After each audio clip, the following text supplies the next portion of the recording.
Hi, everybody. Welcome to another episode of Connect with KB. It is so great to have you tuning in as we talk about business, education, and leadership, and all the wonderful things that connect us to each other. My guest today has enjoyed a long tenure with one of Michigan's most influential companies, Consumers Energy, and was recently named president and CEO when Patti Poppe departed Michigan for the lead role at PG&E in California. I want to welcome to the podcast Garrick Rochow. Thanks so much for joining me this morning, Garrick. It's good to have you with me. Well, it's good to be here. Thanks, KB. You bet. Let's talk a little bit about the Garrick Rochow story. I want to hear your story. Well, a Michigander through and through. I've lived in Michigan my whole life, born here, raised here, lived in different parts, mid-Michigan, west side of Michigan, lived in the Upper Peninsula for a time period. And so Michigan's such a beautiful state. It's a great place to live. In fact, I want to share this with you, particularly as part of the story, is my dad worked for the company. Well, actually, it was back when it was Consumers Power, before now Consumers Energy. And one of the things my dad did, and I love him for it, is he used to go around giving presentations around the state, and he would practice his presentations with the family. Literally would practice them. He had this old slide carousel. And so I've been with the company for nearly two decades, but because of my time and knowing some of our retirees and seeing some of those presentations, it feels like I've been for 4 decades with the company. And so that's the cool part of my story. The other piece, I know you were on a school board. We're on Hazlitt School Board. I'm currently on Stockbridge School Board. I've got 2 kids, 16 and 14. My wife and I live in the Stockbridge, and it's been an interesting year from a school board perspective in schools and virtual and in person, but love it. Love to be out there in the community. So that's a little bit of me. You bet. Maybe. Well, a big pat on the back to you. School board work is very noble. I enjoyed every single moment of it, too. I didn't just have 2 of my own kids, but I had 3,000 kids, and I was so proud of it. Let's talk a little bit about your journey at Consumers. And when you say, you feel like you've been there for 4 decades, but you've been with the company, I think, since 2003. Is that correct? Is it 2003? That is correct. Okay, yeah, that's correct. How has the journey prepared you to be the CEO now? Well, one of the things, I would just offer this. One of the things that leaders should do, and as we think about the company, not only prepare for the future and where we're headed, but prepare for the leadership team and for the future. Because if someday someone's gone, for whatever reason, someone needs to step in. And that's important. It's important for delivery of our service, for our coworkers, that consistency. And so that's how we think about it in terms of succession planning and development. But to get to your point, I've had a lot of different opportunities. I've been in the engineering areas, operations, our regulatory area, our customer areas throughout time. In fact, I started outside of Consumers Energy in a different utility, but I started really as an engineer and then went to a first-line supervisor. So I've worked my way up within the industry. And what I appreciate, what I love is our coworkers. That's what makes us special. We've got 8,500 of them here at Consumers Energy who just deliver each and every day and love to serve. And it's a privilege to be able to lead them on this journey and where we're headed as a company. It's interesting, Garrick, that this a similarity between you and Patti, and I suspect there's things that are alike with the 2 of you, but obviously different personalities and different styles, but that you both had fathers that worked at the company. I think that it's a great. It really is. It's a great legacy. Yeah, it certainly is. I've had a lot of people on this podcast, and I have more people who have gone into professions because of their family and their parents. And it's just an interesting pattern to watch about what kind of steers you in your direction and about being an engineer. And Patti was an engineer as well. And so I like that kind of commonality, and I find it a lot. Let's talk a little bit about Consumers. You've stated by 2040 that the company plans to achieve net zero carbon emissions and meet 90% of Michigan's energy needs with clean resources. What does that exactly mean? Well, I appreciate you asking this question. This is my favorite topic to talk about. And we are, net zero by 2040. And I just want to be really clear with all our listeners on this podcast is That's leading the entire utility industry. There's only one other utility out there in the whole nation that is at a similar pace. And so others are at 2050 or beyond. And so we really view it as leading the industry. And there's all kinds of proof points that we've done in retirement of coal. But what it does mean is retiring coal across that and accelerating that coal plant retirements and replacement with clean and renewable energy sources like wind. We've done a lot of that over the last 5 to 7 years. Going with more solar, eventually 6 gigawatts. And 6 gigawatts might be like, well, how much is that? Well, that's like 60 square miles of solar in a variety of different areas across Michigan to provide renewable energy. It's working with all our customers to reduce where they have energy waste. And so energy efficiency and demand response and other programs like that. Again, we can do this for the planet. We need to do this for the planet, but it can be also reliable and affordable. Like, one more thing on this. Like, you've heard these recent announcements by the automakers in electric vehicles. And I love the Super Bowl commercial with Will Ferrell there. Yeah. No way, Norway. Norway, this year in 2020, 54% of the vehicles sold in 2020 were electric. In December, it was 63%. Wow. We are seeing we're going to see that same transition in the U.S. here over the next 4 years. We'll be at 40%, 40% penetration by 2025.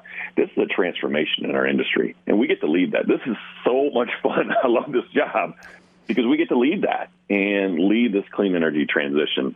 Well, it's just right. It's just such a remarkable, your vision and what you do in terms of your strategic planning. And not only that, and looking out and doing this by 2040, but I so admire the Consumers Community Foundations. Well, you have given $5.4 million, I think, in direct response to COVID pandemic.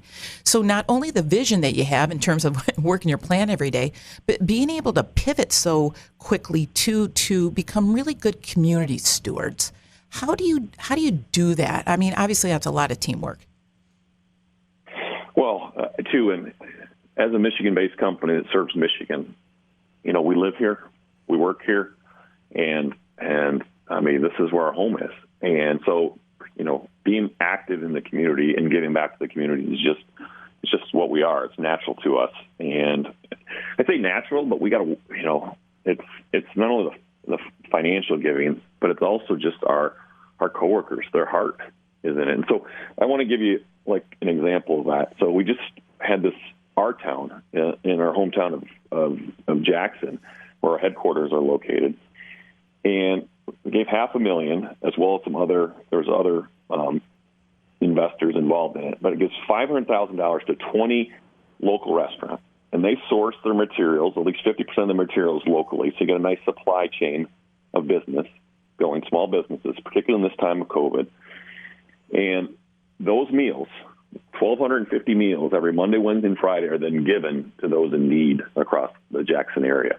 So you're supporting small business, keeping them, open and supporting jobs, but you're also helping those in need.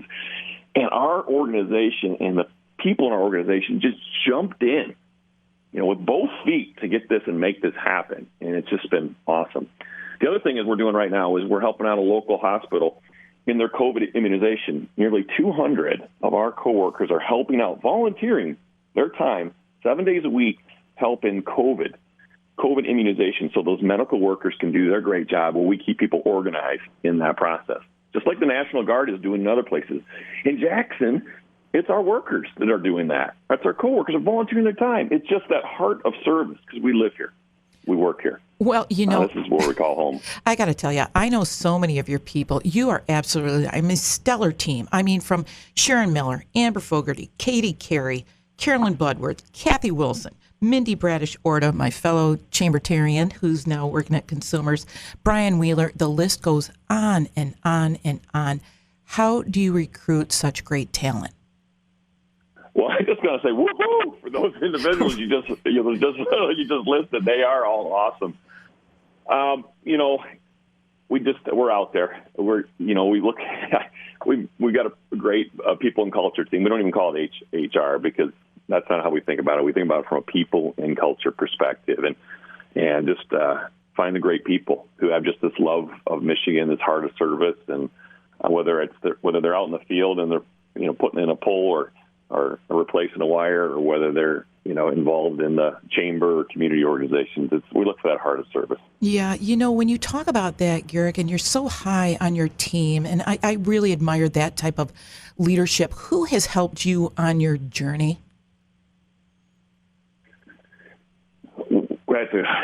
I had to pause there because I don't know if you can say one person or not. What I would say is throughout the course of my career, there were people that believed in me and saw something in me that I probably didn't even see myself, but they believed in me and they brought it out in me. And so I've had a lot of great leaders, a lot of great coaches, a lot of great teachers and educators along the way. And so I don't know if there's one person, but just it's what I take with me now is one thing I've learned, people have given me a lot, and it's my turn to give back and believe in people, because that's our secret. That's our secret sauce compared to any other company or utility out there.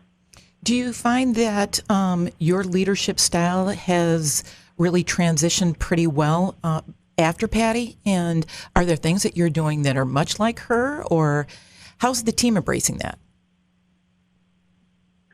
Well, Patti was a great leader. I had the opportunity to work alongside of her. I had the opportunity to work along with her for 10 years. And so learned a lot of great things from Patti. But we're all a little different. We're all a little bit different leaders, and we have our own strengths and weaknesses. And so, but I would say really we've had, because it's been planned, and from a succession planning perspective, we've had a really smooth transition. And as you might imagine, people are adjusting to that. My type of leadership is one, I'm going to coach because, again, like I shared with you a moment ago, I believe in our coworkers and I believe that they're amazing. And it's just, I see so much in them, and it's my job as really a leader to help them bring out their very best each and every day. And we have such a great organization. I talk about 8,500 amazing coworkers, and I believe that because we have that heart of service. And when the chips are down, without a doubt, we're all in, and that's how we show up. And so, I believe, and I coach all the time. Well, and you know what? You are coaching all the time because, you see what's happening with Texas right now and these power outages because of the winter storm. And Michigan continues to lead the way in storm preparedness. And I know that because I talk to a lot of times your team, and, they are ready. They are ready all the time. And I want to say again, thanks so much. I appreciate the heat on a nice cold day like today. You guys are just doing outstanding work. Well, it goes to the heart of the service, and we recognize this is not a commodity, right? It's not this, hey, it's electric, which provides light. It's gas, which provides heat. So we're not talking about, gas molecules or electrons here. We're talking about light and heat. And in the modern world, that's the quality of life. And so we understand that, and that's what we intend to do. Be prepared and ready to serve in any condition. What does the next 5 years look like for you? Well, it is this clean energy transition, and I talked about that a little bit a moment ago, but really leading the clean energy transition. I believe we're going to see the biggest transformation we've seen in this industry due to electric vehicles. Dude, look at where the Biden administration is headed here in terms of net zero. And all of those ambitions we need to do. We just need to do from a climate change perspective. And from our perspective, you're going to see us have an integrated resource plan filing here this year that's going to further advance our clean energy initiative. And so you'll see Michigan be one of the leading states in clean energy here over the course of 5 years. Also, one of the things that really moves me is our work and culture. Again, I talk about our 8,500 coworkers and what they do every day and their heart of service. But also, there's more work we need to do in terms of diversity, equity, and inclusion. And we've seen that throughout our communities, throughout our nation, play out this year. And for me, that's not just moments in time, but that's we as leaders get to make the call there and really make that a movement to enhance DE&I activities across our company and influence that out in the community. So we have work within our company. We made great progress, but there's more to do, more in our company and in our community. When you say that to me, Garrick, what are some of your greatest leadership lessons?